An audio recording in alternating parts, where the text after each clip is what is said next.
let me take these headphones off. So I've just had a fascinating hour-long conversation with Paul Spinak. You're going to really love the conversation that we've had. It's all about creativity. It's a topic that's super close to my heart because I have made an entire career out of being creative and kind of just dicking around, really, you know, scribbling things on pieces of paper for a living and getting paid for it. And this whole episode, I get to talk to Paul about how he approaches creativity, what he thinks creativity really is. And he's got some great anecdotes in there about a table that he's made 25 years ago and how people still come into his house and touch it now because they're just drawn to it creatively. So if you're into creativity, if you feel like you're lacking in creativity, or you just want to be inspired to be more creative, or you just want to understand the process a bit more, this is definitely the episode for you. Cue the music.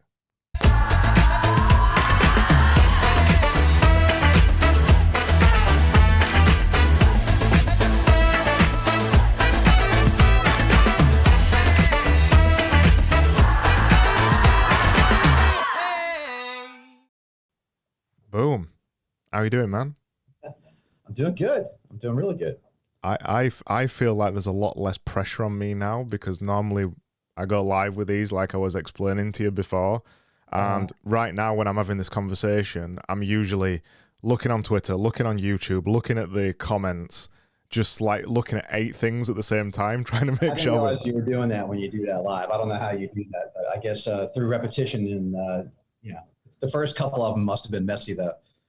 Oh man. Well, the first few of them, I just did it.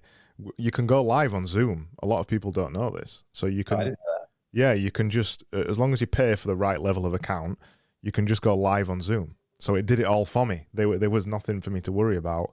And then I started getting a little bit fancier with the setup, and then it gets complicated. Thanks for having me. Yeah, I'm so happy to have you. This is kind of a weird way that it came up. This you just emailed me. Yeah, I'm just trying to do different things, and I don't listen to podcasts as much as I've had people tell me I should get involved with them, and I'm a character. I have a lot to say on the subjects and things like that, and I was like, let's try that. I talk all day, so that should be a natural thing. And at first it was like, put them on. I was like, there's no way I'm putting on a podcast because I realized how much work you go through to do that. Yeah. And I'd have to spend that time somewhere else. But I do appreciate, people putting things together and the time it takes for you to do this. So thanks. No, it's all right. You can just hijack my podcast. That's the way this works. Awesome.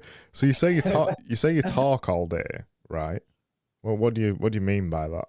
What's your average? You say you talk all day. What's your average day look like?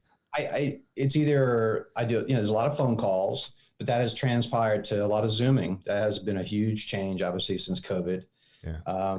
But I also am responsible for really the main deliverables of the agency. When we're doing brand rebranding, which we do a lot, when we're doing website development, core message, whatever the big deliverables are, I'm usually the one presenting it. So I'm talking a lot, and and what's interesting about presenting, but also more importantly with Zoom, is, you really got to bring a lot of energy because, the medium will just take 20% of the energy out. You don't realize it. And you kind of have to overcompensate a little bit to just remain something there, especially when delivering a presentation. We did it the other day. It was the first time I achieved applause through Zoom on a brand presentation, and my staff was giggling because I think it was such a monumental thing, because usually people are very quiet and they just don't interact the same way, and I can't read the room as much. So anyway, I spent a lot of time talking during my day, and when I have a moment of quiet, I relish it. It's fantastic. Yeah, it's weird. I've done a few presentations as well now over Zoom. Presenting design work is really bloody tough over Zoom, I found, because like you said, it is a wall of usually silence, and I've done it. There was one that sticks in my mind that I did a month or two ago, and there was about 12 faces in front of me, that just digital faces on a screen, and I had to stand. They didn't want to react. No one wants to say anything first. No, it happens. Well, it's polite to mute yourself, isn't it? So even if you might usually, I don't know, tell a bit of a joke or say something, and you're looking at them for some kind of response, but you don't get it, and it's like doing what I imagine like doing stand-up is to a really dead room. It's got to be similar. Maybe Zoom should have like a 1 to 10 like little bar that you can kind of, I'm engaged, because even when people are on mute, sometimes, they're and then sometimes if you force them to talk, they're like, oh, that's great. We thought that was great. But somehow during Zoom, they're more shy, I guess, with the camera on them. When the camera's on, it tends to make people a little bit different. No different than being in a band and the microphones are on recording. The second that record button's hit, it's very difficult to lay down the same track. When someone's listening. Yeah, it's funny you mention you've kind of got to amp yourself up a little bit as well, because I find you've got to do that on all sorts of stuff. It was one of the first things I learned when you was podcasting. My voice is naturally quite, well, it's deep for a start, and it's quite monotone.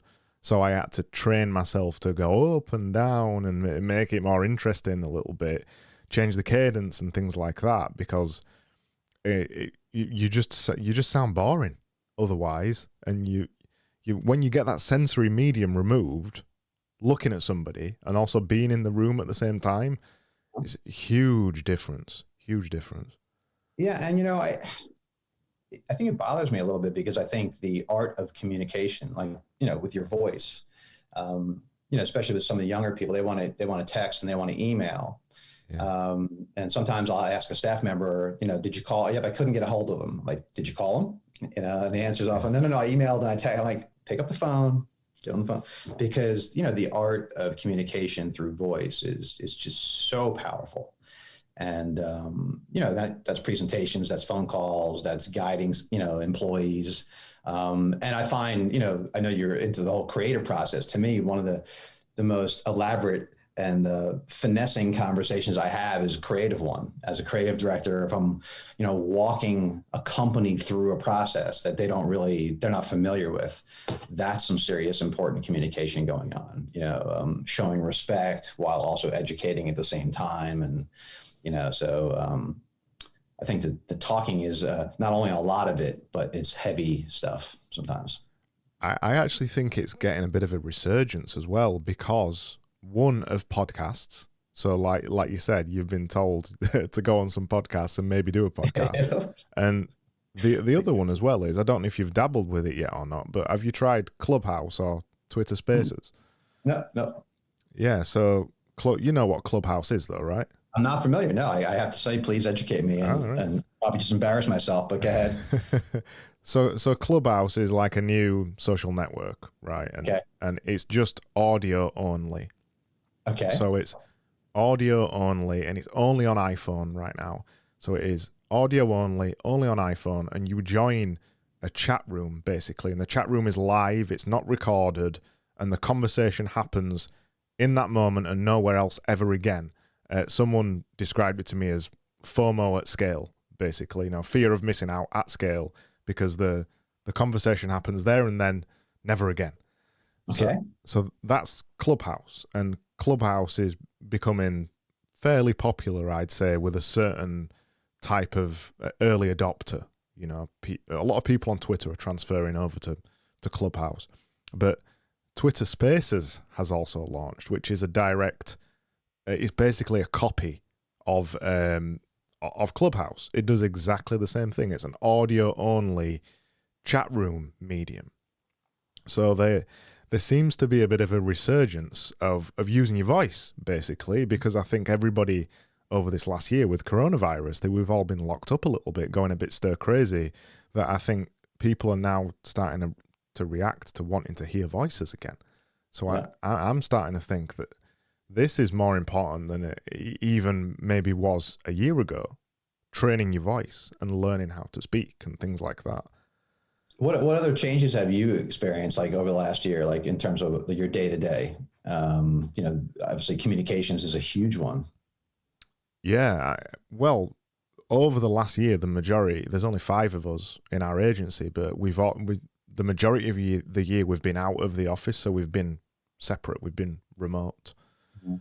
That changes the way that we've all been working. So we've been working weird hours. Some of us, we finally fully went in on basically flexi time, but basically you have to work a certain amount of hours a week, but you can do them whenever you want. We were always a bit reticent to that before, but we finally went fully in on it.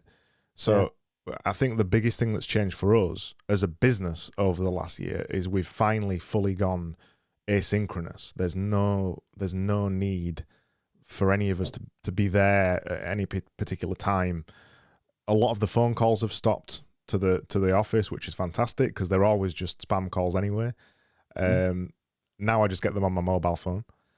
I think that's changed quite a lot. And then I have pretty much zero requests for in-person meetings with anybody anymore.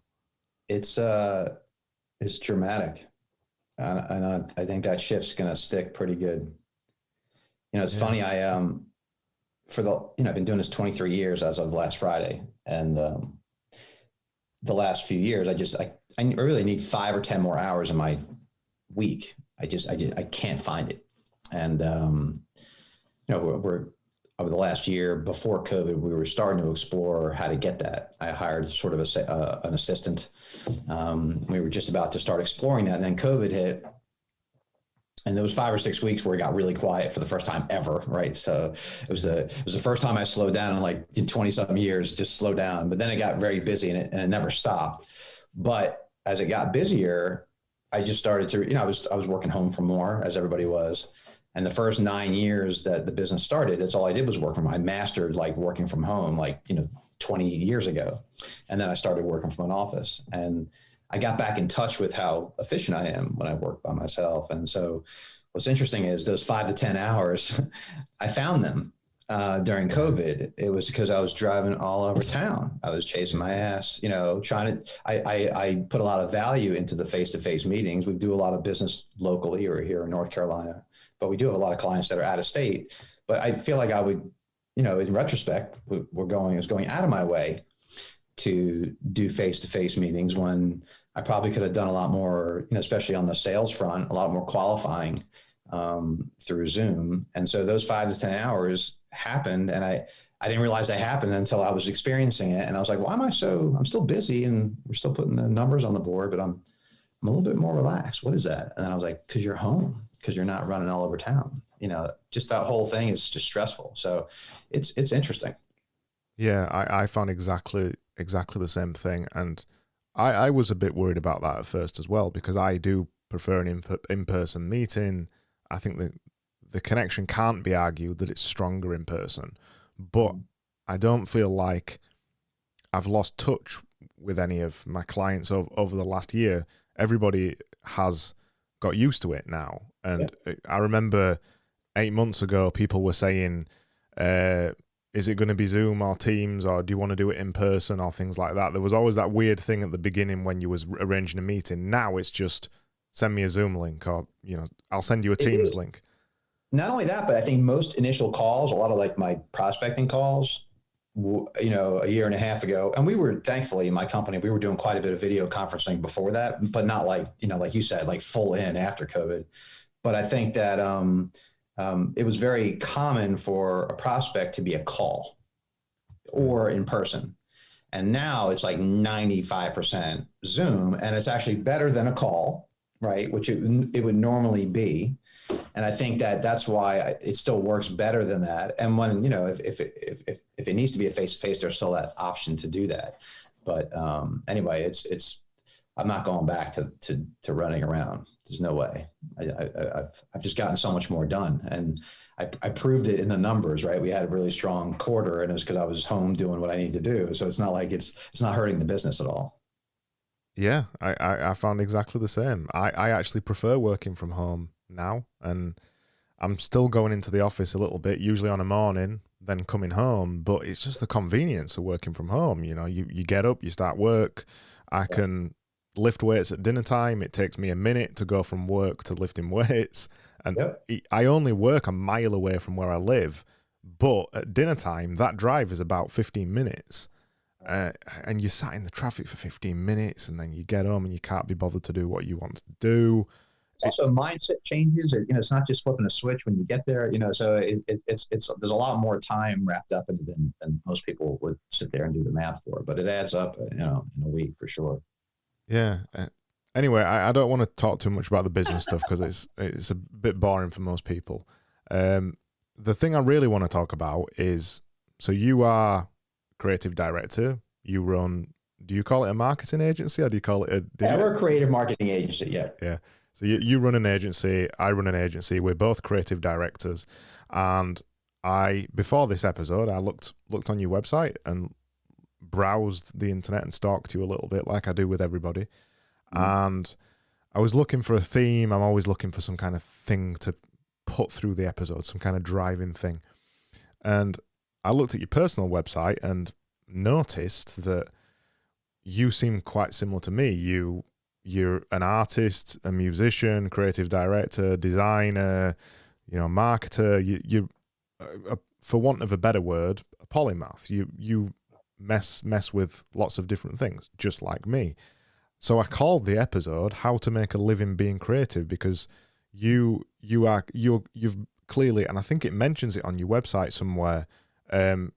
Creativity is part of your DNA or something like that. I think you put on your website. Yeah, I think I've always becoming. It's interesting. I became an artist as the last piece of that puzzle. As a creative director, and owning an agency, and I'm not a graphic designer. I've always had designers work with me, right? And I've always been around, not always, but in my adult life, I've always been around creative people. So, the marketing, and what happened is, after you put your 10,000 hours into anything, right, you start getting some particular skills. So I was doing music, I was doing marketing, but, doing those for years and years and years. And then all of a sudden things start to sort of synthesize. And there became a point where I wanted my own canvas. And right. So that's what led me to be my own artist. But to answer the question, we'll circle back around. I think not all of those things really produce revenue to make a living doing it, right? I realized that I have to be creative. Not all of those things are going to earn me dollars, but I have to do that full circle of creativity to have the energy to do the one that makes the revenue, right? Yes.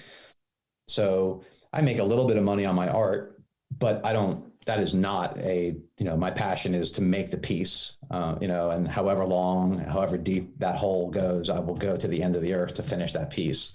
Can't do that at work, right? There's other constraints, there's budgets, but that's a creative sandbox to play in, right? It's art with a purpose, as I like to refer to work. But I realized that they feed each other, and one of them may only pay the bills.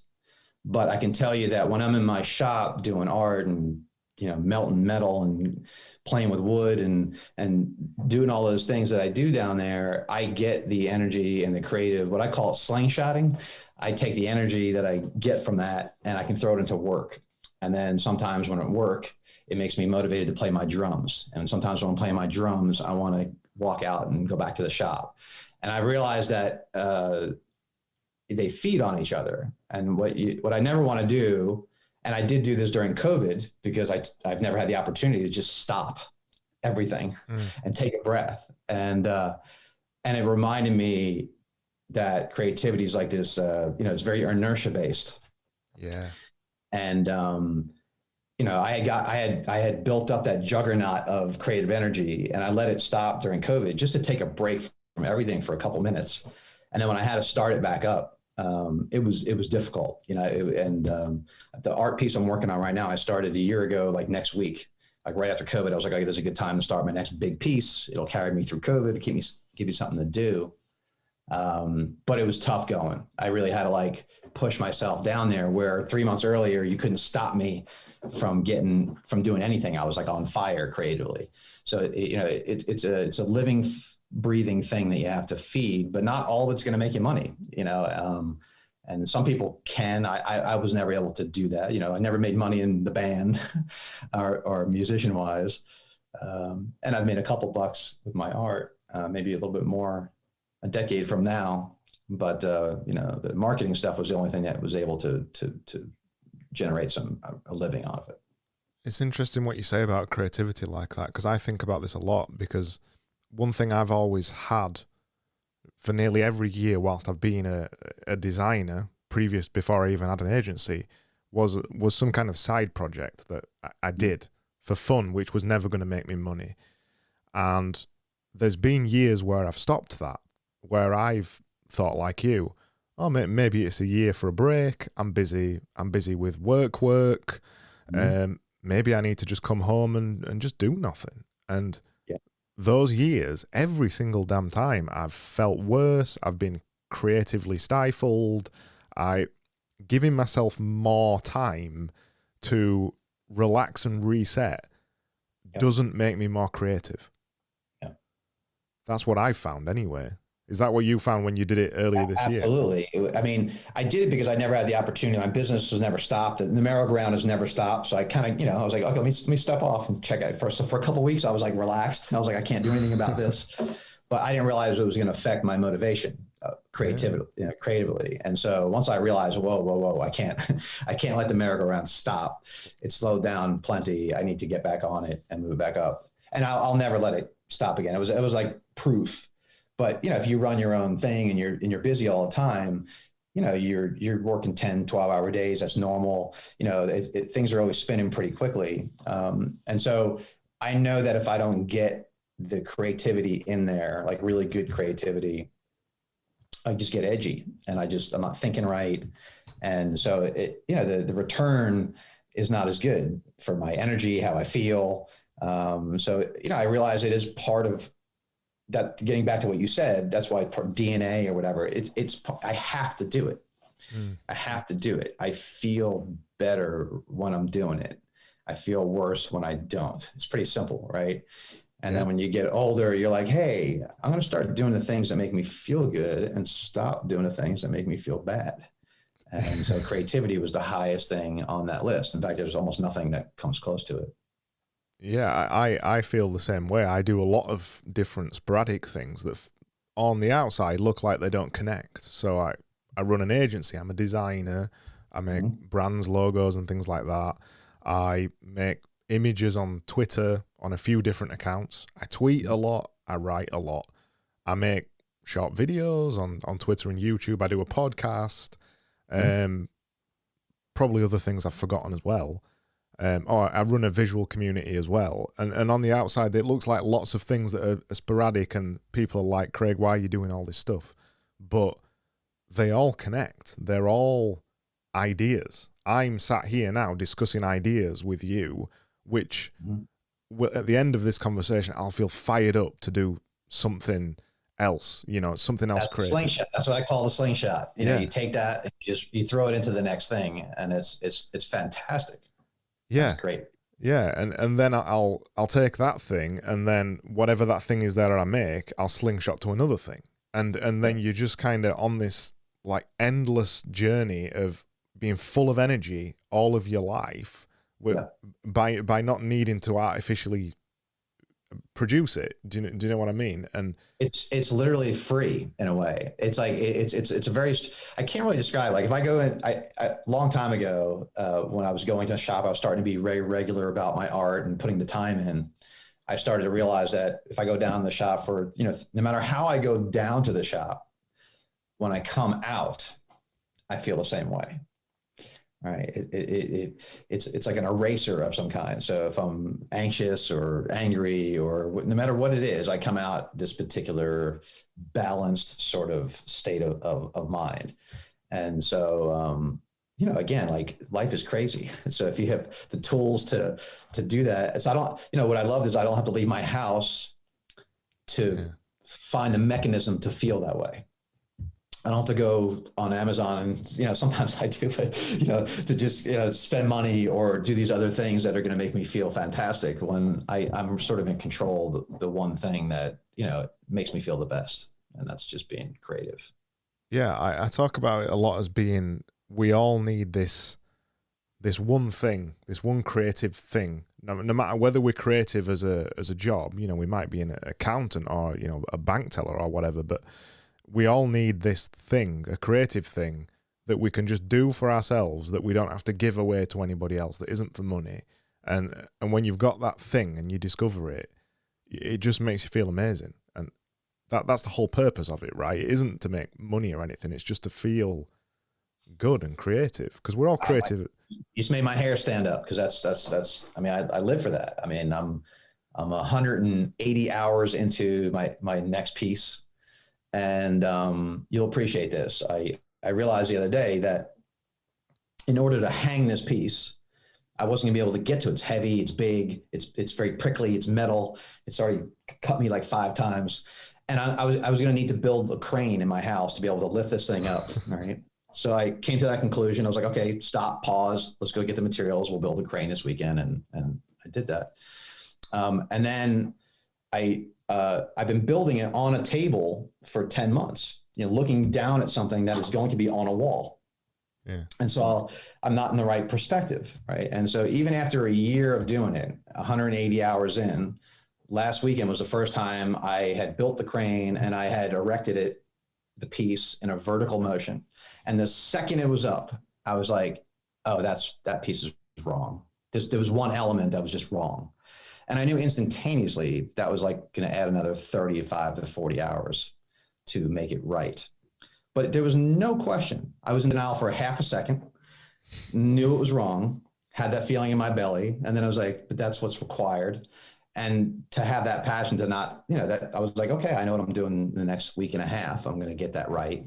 And we'll be right back where we good, but I'll feel good about it. It wasn't like a problem as much as it was, something that I need to stay focused on. And so along the way, it was going to make me feel good. And, I don't know, it's just fantastic to have that ability to do that, in my house too. So I'm very grateful. Are you familiar with George Lois? Do you know who he is? Yeah. Why does that name sound familiar? He was an advertising legend. Yeah.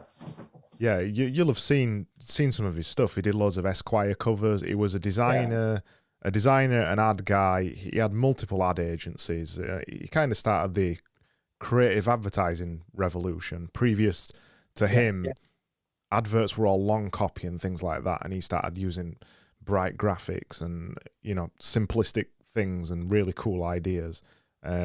He's a hero of mine. It epitomizes everything I think about creativity, and he's got quite a few books, but he's got a really short book, and the name of it slipped my mind now. I'll dig it out and try and find it. Please, send me it. And each chapter is just a really short, quip really about what he thinks or the way he sees stuff, and he talks about the big idea in it, and he talks about working a lot and things like this, but really what he's talking about in it when he's talking about the big idea is that whenever he's working on any kind of project, he's always hunting for the big idea, and it's the thing that gets him up on a morning, and it's the thing that keeps him going late into the night, and it's the thing that gets him back up to go to work the next day. And he spent 50 or 60 years like this in his career, looking for the next big idea, always hunting for the next creative project. And I really love his philosophy, because he's always been tenacious all the way through his career, looking for the next creative thing. And I'm sure it feeds back into what we were just talking about. Like, just, it's the journey, right? It's not, you don't want to finish in a way. Yeah. And it just made me think about it, that what the kind of thing you said, like you need to do this. Have you always been like this? Was there a previous career that you? Not a previous career. I think I was always, like, I had built the desk I'm working at right now. I built 20 years ago, but when I built it because I needed a desk. right? Yeah. And I spent a couple minutes thinking about, hey, how would I sit at this desk? What do I want to do at this desk? And I gave it some thought. Well, here I am 20 years and I'm still sitting at this desk. And some people come in and be like, that's a nice desk, right? So when I built it, it was sort of out of function. And then I did that over some time. And then again, all that time I was in music and I was working. And through osmosis, I was sort of learning creativity. I was learning design through all my designers. I had a great creative director. I absorbed everything she did. So I was around creativity. And after 10 years of all that, I started to absorb it to the point where it needed to come out in my own voice. And that's where I started doing art. And I went through a divorce, and part of how I channeled my energy was I decided to go down. So I needed a kitchen table, because during divorce, I think I lost my kitchen table or something like that. So I needed a kitchen table and I didn't feel like buying one. So I decided I was going to build a kitchen table, like a high rise. And so that's how I took all my energy of being angry and pissed off. And I went downstairs and I just started whittling at wood. And this is before I even welded. And I built my kitchen table. And then when I finished, I was like, you know what? Not only is that cool, not only do I feel better, but it was the first time someone came in, and every time someone would come in my house, the first thing they would do is walk in and they would put their hand on the table. They could not touch the wood. It was like delicious looking, right? And I realized at that moment that I was not making a table, it was art. And the reason why people want to touch it was because I put so much into it. There was all that pain and anguish, and it comes out, right? And it touches people. And so that's when I realized, okay, maybe I'm not just making things. Maybe what I do actually can, people can feel what I'm making. And that's when I started to sort of take inventory. And then once I got that, then the doors were open, and it was all art as much as I possibly could do. So I guess I've often thought about this, what that feeling is. And I think it's what that thing is that you connect to in that kind of instance, why people connect to that table that you built. But if it would have been an IKEA table, they wouldn't have give a shit. What is it? What's that thing? I have an answer for that, actually, at least for my stuff. And I can't speak for anybody else's stuff, but for my stuff, like, and not unlike at work, I will hunt down a pixel at work as a creative director. Mm-hmm. In my art, it's imperfectly perfect. It is absolutely handmade. The instant you see it, it looks like it was made by hand. And, I do that specifically so that, things are measured, and what needs to be precise from the engineering point of view is right on the money. But when I can look like it can be worn or, it's just not perfect. And not perfect is what is human. And the second it becomes perfect, it looks machined or robot made. But I'd like to keep the human element of my pieces in there. I think that's what connects with people. I did just before coronavirus hit. I was working on a design talk, and I only got to deliver it once in person. And the talk was called "How to Keep Your Green Onions." And whenever I do design talks at conferences and things like that, they're usually esoteric, like this, like just bizarre. And the green onions I'm referring to is the classic R&B funk track, Green Onions. You might not recognize it by the name, but if you've heard it, well, you definitely have heard it. And it's that song you hear in a second and you just instantly recognize it. And it's cool and it's just timeless. And the whole point of the talk is this idea of soul in work, and how do you recognize it, and what puts soul in something, and why I thought, because it was specifically about web and things like that, why I thought it was disappearing and why I thought that was a sad thing, because soul and the human element in whatever it is you're producing, from a website to a logo to a table or anything, soul, that putting a bit of you into the thing, that's the thing that people connect to. Absolutely.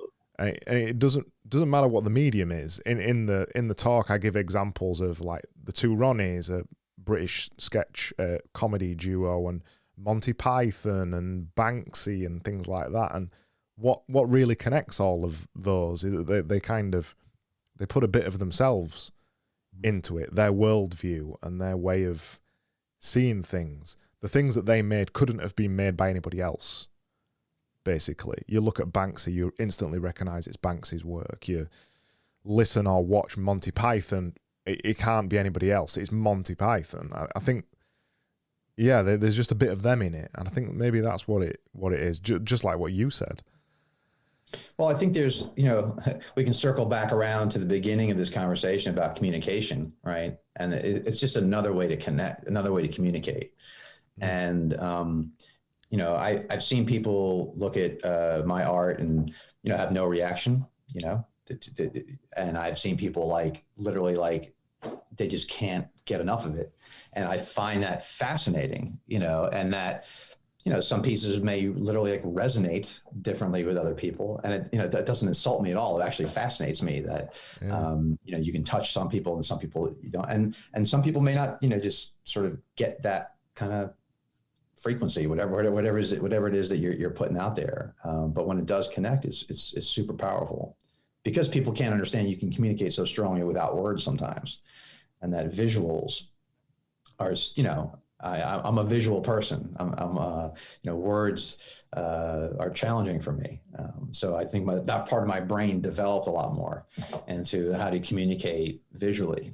And so thankfully I do something in my work where that's a skill I can use. Well, I think that visually, visuals have been around for thousands, if not millions of years longer than words. So I think that there's an innate, instinctual connection to a visual, isn't it? Our eyes are more developed than our ears. And in terms of recognizing words, I always think about it when you look at, even if you look at a story or a poem or even just a sentence from 100 years ago, it's tough to read, isn't it? It's kind of arcane language, and you might not understand some of the words.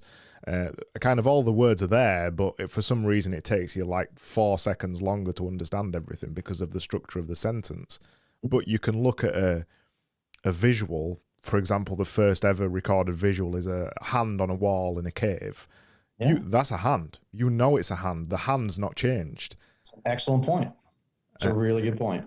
And I think that's probably why people connect to it a little bit deeper, because on some instinctual level, it's quicker, isn't it? It's not even being processed by the brain almost. It's just going straight to the soul, or at least for some people. Other people might not get it.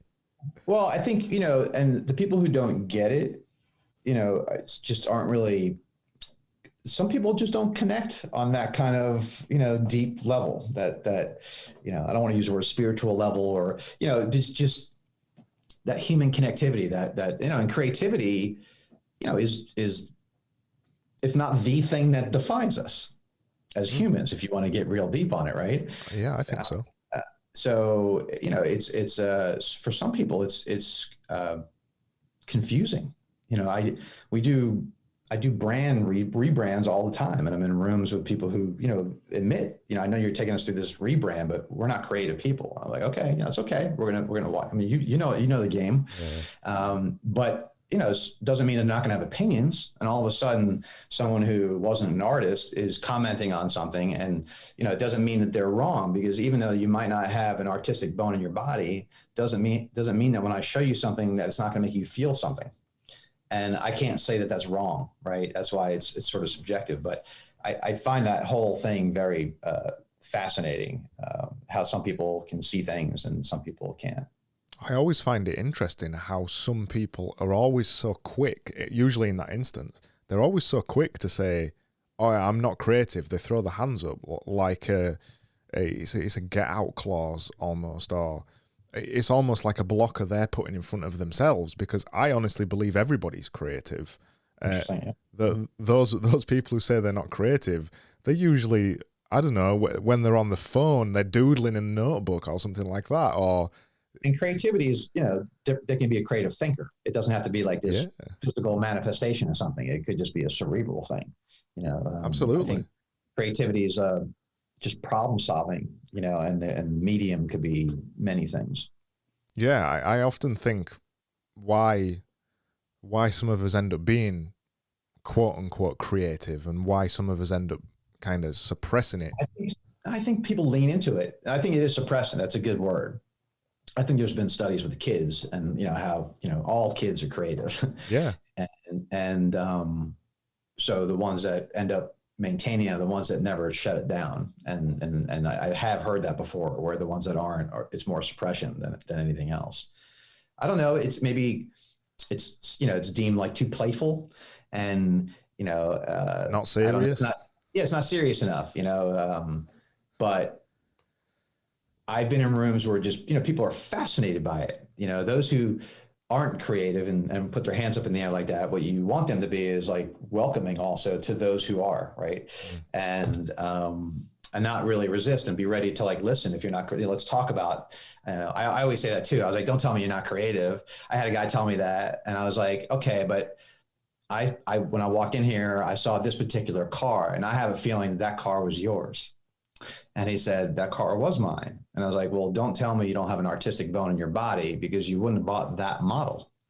And he looked at me and he's like, okay, I hear what you're saying. Because he was saying he doesn't buy into those things, those emotional things. And I used his car as an example. It's like, you're not going to go spend $140,000 on that car unless you get emotionally tied into what it can do, and the performance, and what it sounds like, and the way the leather smells. And I was like, you're in it. You can play all denial all you want, but you're affected by things around you visually and emotionally. And creativity is just one of those things that plays with those as tools. It always brings me back to a thought experiment. I can't remember who said it, but it's about our obsession with materialistic things. So, buying certain brands or wearing certain clothes or things like that. And the thought experiment goes like this. So if you were the last person on the world, the last person on the planet right now, what would you wear and what would you drive? And people usually say, I'd still be wearing the same clothes or whatever, but the whole point of this thought experiment is to realize that you wouldn't. You'd literally just wake up, grab whatever clothes. You might not even wear pants. I mean, you're literally the last person. You're not impressing anybody. And the thought experiment's really to kind of bring out the idea that the majority of the visual decisions that we're making, even if we claim we're not doing it, is to impress somebody, to make to make an impression. Maybe not to impress somebody, but the idea that you're not even trying to impress somebody is in and of itself an impression. So if you were the only person left, you wouldn't even be making those visual decisions, would you? No, you'd be a slob. Right. I think I would have a pair of jeans on and probably no shirt, no shoes. That's what I'm most comfortable. So I finally found this book. So the book is Damn Good Advice, by George Lois. It's a super quick read. It's just like life lessons and things like that he's done in his career. But it's a fascinating read, because those people like George Lois, Paul Rand, legendary, David Ogilvy, all these like legendary creatives that weren't really defined, even though now now when you look back in the past, they're defined as being an ad man or a designer or whatever. They weren't defined like that when they were around and practicing it as designers or ad men or whatever. There isn't anybody like that anymore.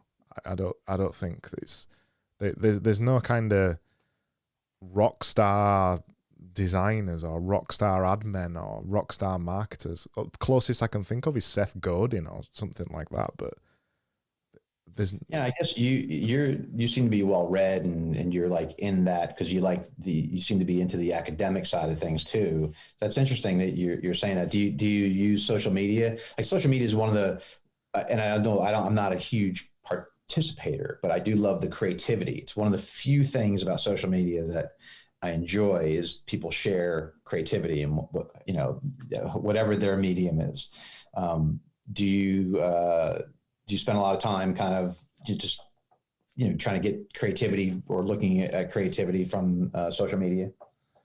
I don't try and get creativity from social media. I enjoy being part of it because Twitter is my drug of choice, I guess.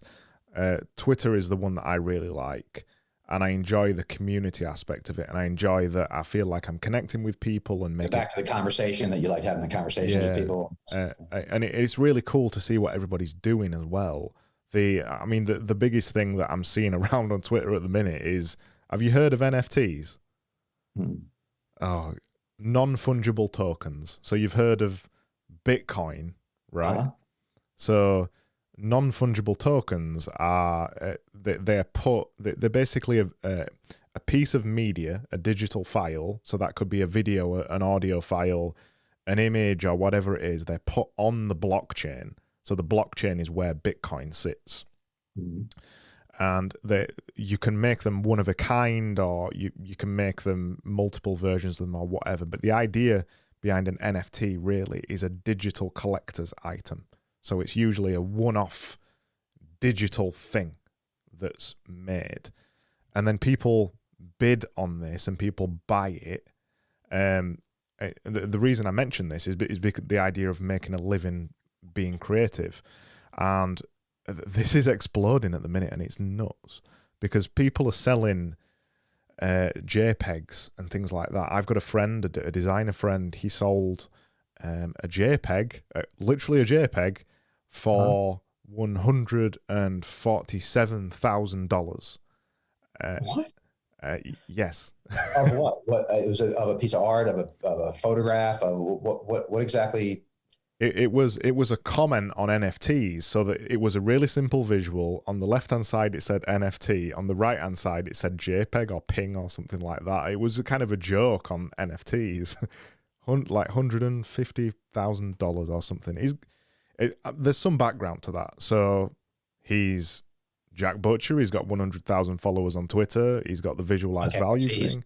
He's got some brand equity, if you will. Yeah, he's got some brand equity, but the bigger and more interesting thing about it is a new, different and weird way of making a living being a creative, because he's built up all this equity from making visuals on Twitter and Instagram and things, and now he's kind of cashing in on his brand equity by making these one-off visuals, because Bitcoin's exploded. Or in my limited understanding of it, I know that Bitcoin's exploded and it continues to explode. And the whole market of investing in altcoins or alternative currency or whatever you want to say, the whole market's exploding. So there's all these people, usually quite young people, who've made an absolute fortune on the rising trend of Bitcoin, and they've got nothing to spend it on. So they're putting the money back into one-off digital collector's items, and even the NBA got in on this recently with the Sure Shot thing that they launched. I think it was called Sure Shot, and they're basically 5-second clips of dunks, of goals in the NBA, sold as an NFT, sold as a one-off NFT item. So they're making, most of them, looking at it, glancing at it, most of them are going for a couple of $1,000s each. So they're making a load of money on this as well. I'll have to look into that. That sounds fascinating to me. I'm not aware at all. Yeah, it is. It's completely fascinating because this whole thing is moving so quickly now. The way that people are making money online, the way that people are selling the creativity, it isn't nowhere near like it even was 5 years ago or even 10 years ago when we started the agency. You've been around a lot longer than I have. There was none of this kind of thing even 10 years ago. It was even much harder to just sell your creative work. Well, it's really interesting.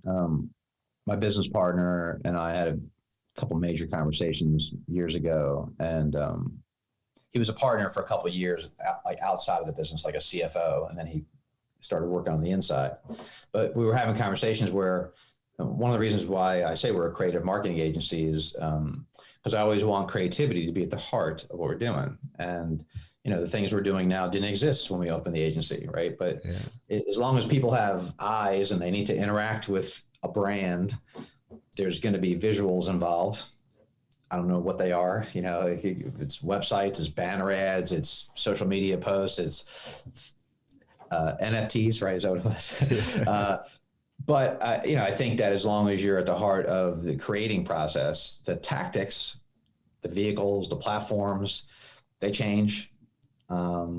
But you know, there should always be something to do. At least I'm hope for another 10 years. Anyway, that's what's so exciting about it, right? That if you are capable of making images, if you are an image maker, or even if you're just a creative person, you don't even have to be an image maker. There's just so many ways to make money from it. It isn't just you've got to launch an agency also, but that's absolutely a possibility, and it's easier than ever. But there's so many other ways that you can make money. I know I religiously watch a guy on YouTube every Sunday. He's a musician, Marcus Rebellier he's called, and Mark Rebellier, not Marcus. And he uses a loop machine and a keyboard, and he makes music on the spot on a live stream on a Sunday. Awesome, that's fantastic. Like Reggie Watts type thing, and he just does that every Sunday, and he's got over 1 million followers on YouTube, and he's basically made his life being creative in under his own terms. That's fantastic.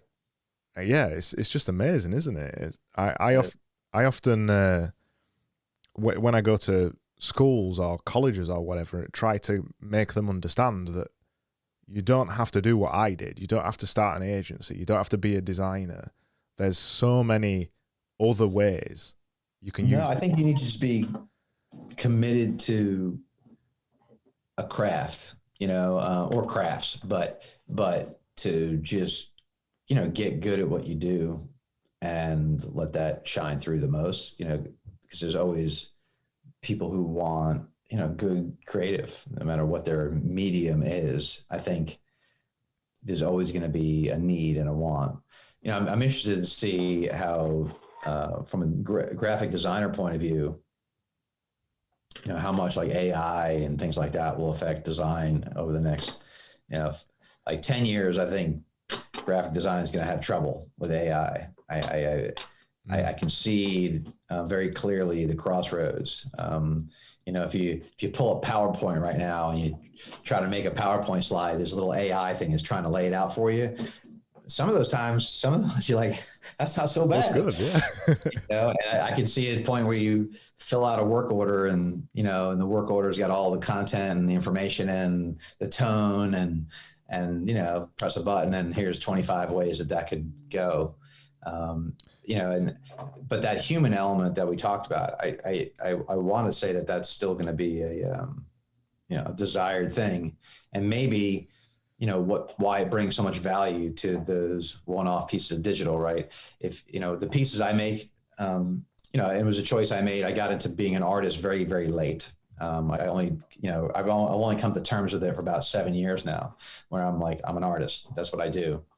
And I have no interest in making volume because I don't get the same satisfaction, right? So when I make a piece, I'm going to commit to it as long as it takes, is, you know, a couple hundred hours, 2, 3, you know, and but that's really where the love, right? And that's what people get into, and that there is nowhere that these pieces exist anywhere else. You know, it's a one of a kind thing.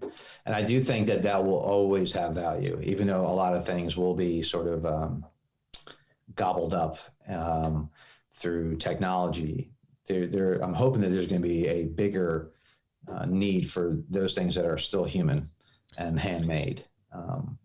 I think about it a lot, and I don't look at it in a negative way, because I know that me as a designer and as a creative, I'm going to be able to use those tools as well. That's going to speed up my processes.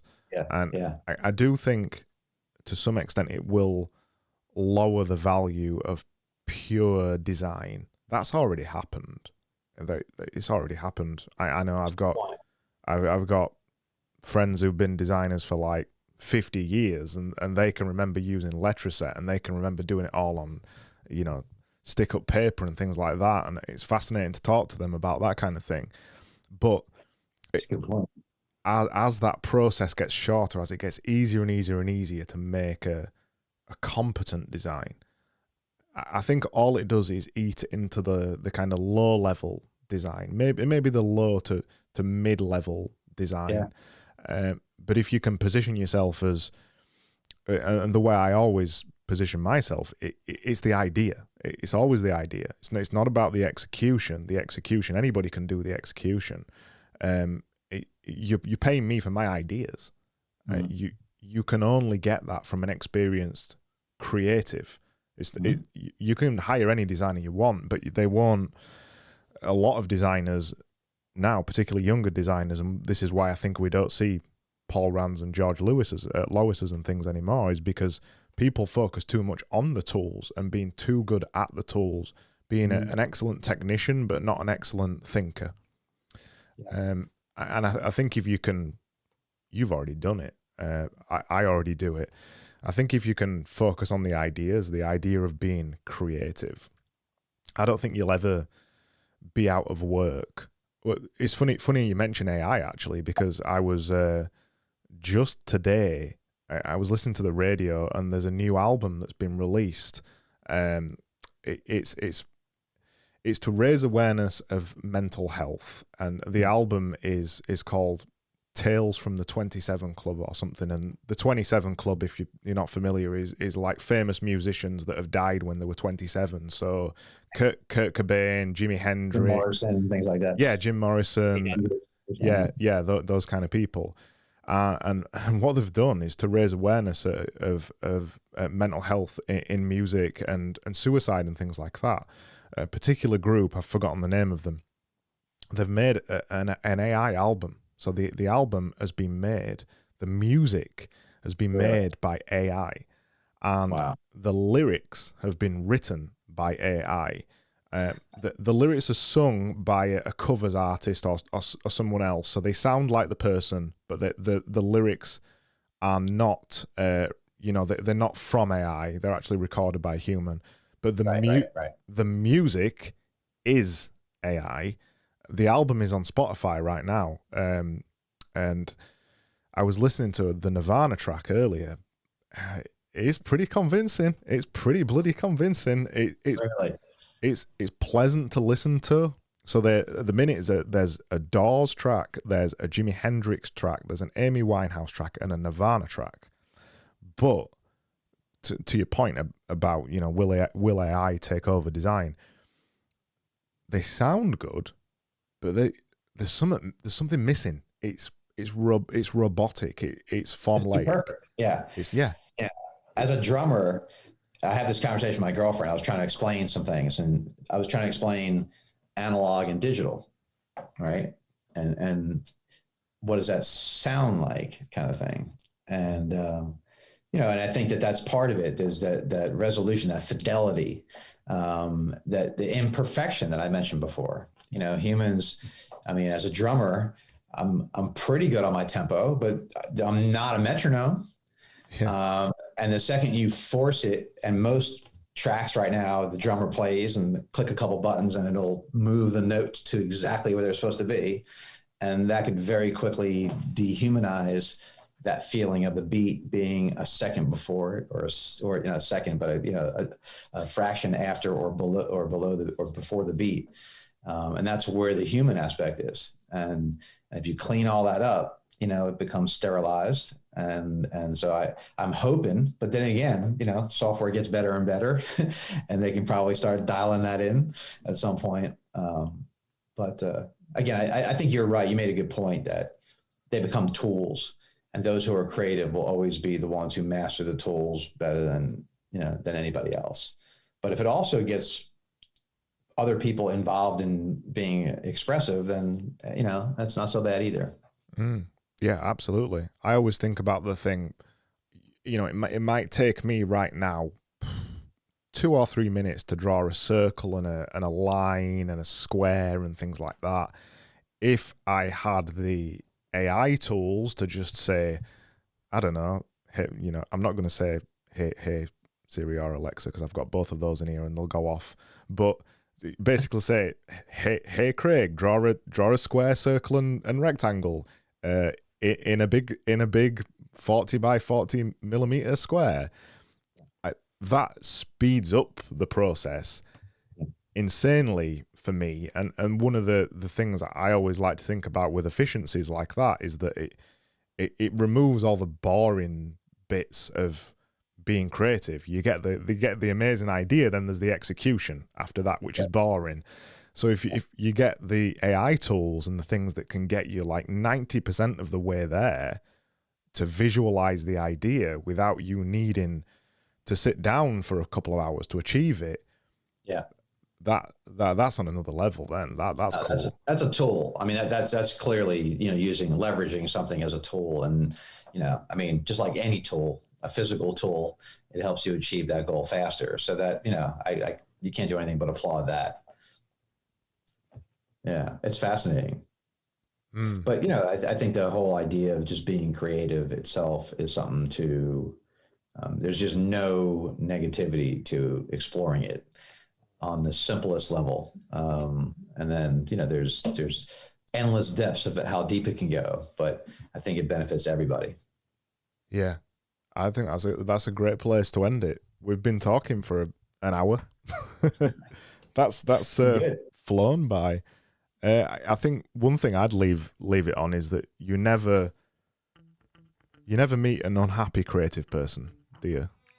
Somebody who spends their entire life doing it. They're all like me and you. They're all full of energy. They all love life, and I think that's something to think about. Yeah. Have you got any final things you want to say? Any final things you want to plug? I think I dropped the mic a couple minutes ago, and that was it. I think that was it. But no, I've really enjoyed it, and it's a fascinating subject. And I think we all can. It all resonates with everybody. So, but this time has been great. I appreciate you having me on, and I hope that we continue the conversation. Love it. Let's do it again sometime. Cheers, Paul. Cheers.